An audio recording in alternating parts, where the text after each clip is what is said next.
ಆಮೇಲೆ CET ಅಲ್ಲಿ ಅಂತ ಹೇಳಿ ಶುರು ಮಾಡಿದ್ರಿ.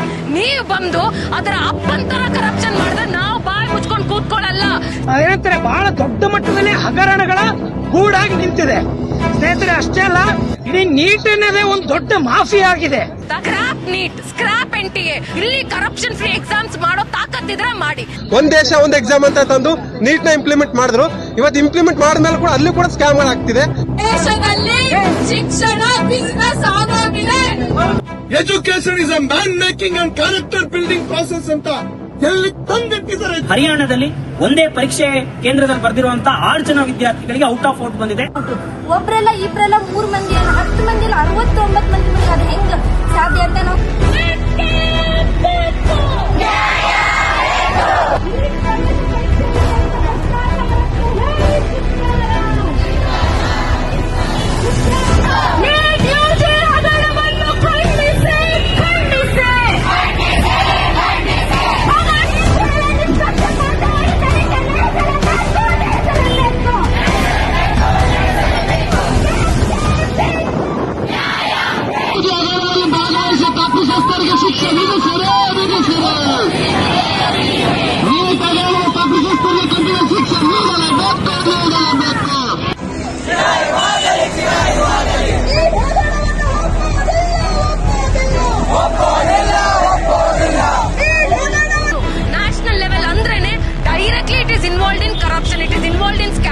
ಇಲ್ಲ ಅಂದ್ರೆ ಸ್ಟೇಟ್ ಲೆವೆಲ್ ಎಕ್ಸಾಮ್ ಮಾಡೋದಕ್ಕೆ ಏನ್ ಕಷ್ಟ?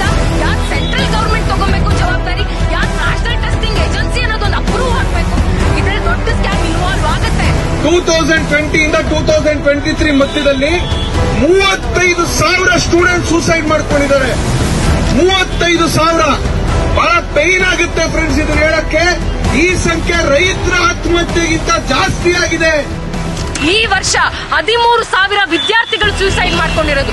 ಅದ್ರಲ್ಲಿ 2,000 ವಿದ್ಯಾರ್ಥಿಗಳು ಎಕ್ಸಾಮ್ ಫಿಯರ್ ಇಂದಾನೆ ಸೂಸೈಡ್ ಮಾಡ್ಕೊಂಡಿದ್ದಾರೆ. ಆ ರಿಸಲ್ಟ್ಸ್ ಬರ್ತಿದ್ದಂಗೆ 2 ಸ್ಟೂಡೆಂಟ್ಸ್, ಒಬ್ಳು girl student on June 7th she committed suicide, ಇನ್ನೊಬ್ಬ student on June 6th he committed suicide. ಈಗಾಗಲೇ ಸೂಸೈಡ್ ರೇಟ್ ಜಾಸ್ತಿ ಆಗ್ತಾ ಇದೆ ಸರ್. ಎಲ್ಲಿ ಬಂತು ಎಜುಕೇಶನ್? ಮಹಾನ್ ವಿವೇಕಾನಂದ ಹೇಳಿದ್ರು, education is a man making and character building process ಅಂತ. ಎಲ್ಲಿ ತಂದಿಟ್ಟಿದ್ದಾರೆ ಎಜುಕೇಶನ್ ನ? ಇವತ್ತು ನೀವು ಯೋಚನೆ ಮಾಡಿ. ಎಲ್ಲ ನಮ್ಮ ದೇಶದ ಫ್ರೀಡಮ್ ಮೂವ್ಮೆಂಟ್ ಟೈಮಲ್ಲಿ, ನವೋದಯ ಚಳುವಳಿ ಟೈಮಲ್ಲಿ ಎಲ್ಲ ಮಹಾನ್ ವ್ಯಕ್ತಿಗಳ ಆಶಯ ಇದ್ದಿದ್ದು education should be totally under the control of the government ಅಂತ. ಸರ್ಕಾರ ಎಜುಕೇಶನ್ ನ ಫ್ರೀ ಆಗಿ ಜನಗಳಿಗೆ ಕೊಡಬೇಕು. ನಾವು ಬಾಯಿ ಮುಚ್ಕೊಂಡು ಕೂತ್ಕೊಳ್ಳಲ್ಲ. ನಾವು ವಿದ್ಯಾರ್ಥಿಗಳು, ಭಗತ್ ಸಿಂಗ್, ನೇತಾಜಿ ಅನುಯಾಯಿಗಳು. ನಾವು ಫೈಟ್ ಮಾಡ್ತೀವಿ. ಈ ನೀಟ್ ಸ್ಕ್ಯಾಮ್ ಕಂಪ್ಲೀಟ್ಲಿ ಎಕ್ಸ್ಪೋಸ್ ಆಗೋವರೆಗೂ ನಾವು ಬಿಡಲ್ಲ ಅನ್ನೋದನ್ನ ಹೇಳೋದಕ್ಕೆ ಇಷ್ಟಪಡ್ತೀವಿ.